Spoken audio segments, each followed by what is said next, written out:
दरअसल बेगम साहबा, औलाद और माँ बाप के दरमियान कभी कभी ऐसा हो जाता है, क्योंकि माँ बाप को दावा होता है कि उनकी मोहब्बत जो है वो बेलौस है, उनको औलाद से कुछ दरकार ही नहीं। लेकिन साथ साथ वो बच्चे को अपनी मर्जी के मुताबिक देखने के ख्वाहिशमंद भी होते हैं, उनके रास्ते में रुकावट भी पैदा करते हैं और काफी ऐसी बातें होती हैं जिनसे उनके बच्चे की जिंदगी में कुछ ढोल पैदा होता है। और साथ साथ वो ये भी समझते हैं कि जी हमारी मोहब्बत जो है वो बेगर्ज है।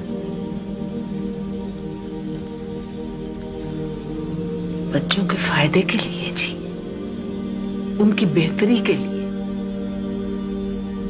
उनको किसी आग से बचाने के लिए माँ बाप रोकते हैं। ठीक है बेगम साहब, लेकिन अगर कोई अज खुद बर्बाद होना चाहे, घाटे का सौदा करना चाहे, मन चला हो, तो फिर आग में उतरने ही से उसका नसीब गुलजार होना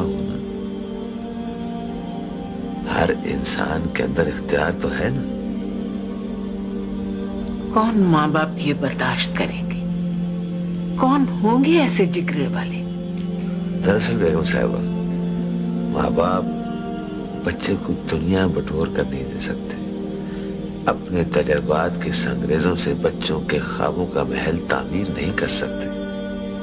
अलबत्ता वो अंदर के सफर की तालीम जरूर दे सकते हैं, मिसाल बनकर दिखा सकते हैं और शायद मजहब का एसेंस भी पेश कर सकते हैं। मजहब का एसेंस?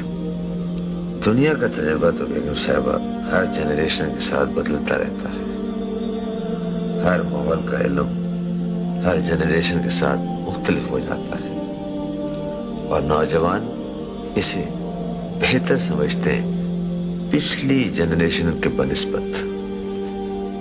तो मैं मोमिना को वो सब कुछ करने दूं जो वो चाहती? मैंने ये तो नहीं कहा, मैं तो शायद ये कह रहा था कि अगर तरबियत ईमानदारी से हो और नेक दिली से हो और उसमें अल्लाह का फजल हो तो औलाद हमेशा दुरुस्त फैसले ही करेगी। आपकी बातों से तो मैंने यही अंदाजा लगाया है कि मुझे उसे कोई मशवरा नहीं देना चाहिए। दरअसल बेगम साहबा, औलाद के मुकाबले में वालिदैन को ज्यादा मशवरे की जरूरत होती है। वो शादी के वक्त ये नहीं समझते कि औलाद क्या चीज है, उनको क्या कुछ जिम्मेदारियां हैं। माँ बाप को छोटी छोटी कोताहियां क्या दूरस असर डालेगी उन पर। आपका मतलब है मैं कसूरवार हूँ, गलती मेरी है, मैंने दुरुस्त फैसले नहीं किए मोमिना के लिए? नहीं बेगम साहबा, मैं ये तो नहीं कह रहा, मैं कोई हुक्म नहीं हूं, मैं गलत या दुरुस्त किसी को नहीं कह सकता। मैं तो सिर्फ ये कहना चाह रहा हूं कि इंसान वही कुछ काटता है जो वो बोता है। मैं आपकी बात समझी नहीं। दरवाजे पे शायद कोई है। औरत और बच्चे का मसला साझा है बेगम साहिबा।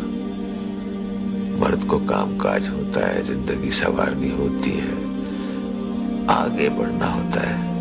आजकल के तरक्की याफ्ता दौर में तो जिंदगी और मुकाबला और भी सख्त हो गया है। वो औरत को हमा वक्त मोहब्बत नहीं कर सकता।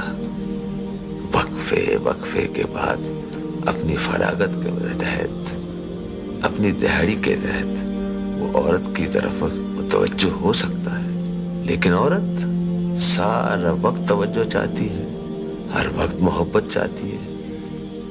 ये बेल प्रेम जल के बगैर सूखने लगती है और संभला जाती है।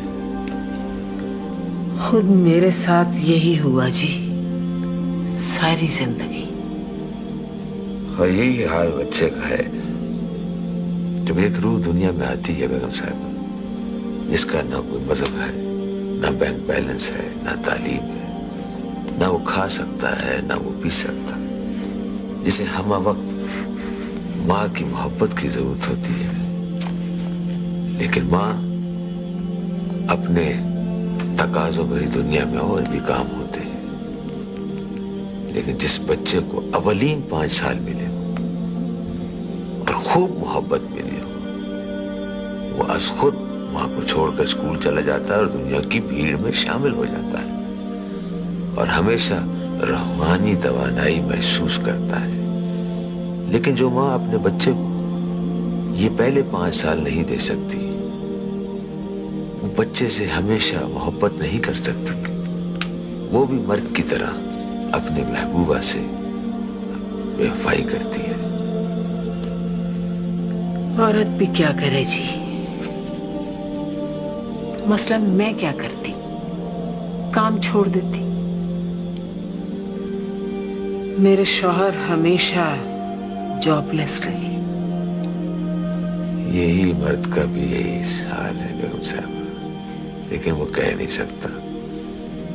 وہ بھی عورت کو زندگی کے مکمل 5 سال دے نہیں سکتا اور دعوے کرتا ہے کہ جی تیری خاطر کما رہا ہوں، اور ماں بھی صرف دعوے ہی کرتی ہے۔ لیکن جس دعوے کی توفیق نہ ہو اس کا اعلان نہیں کرنا چاہیے، ورنہ آدمی مشقت میں پڑ جاتا ہے بیگم صاحبہ، اور مشقت ہر رشتے کا زہر ہے۔ ہر رشتے کا، جہاں مشقت ہے وہاں محبت نہیں ہو سکتی۔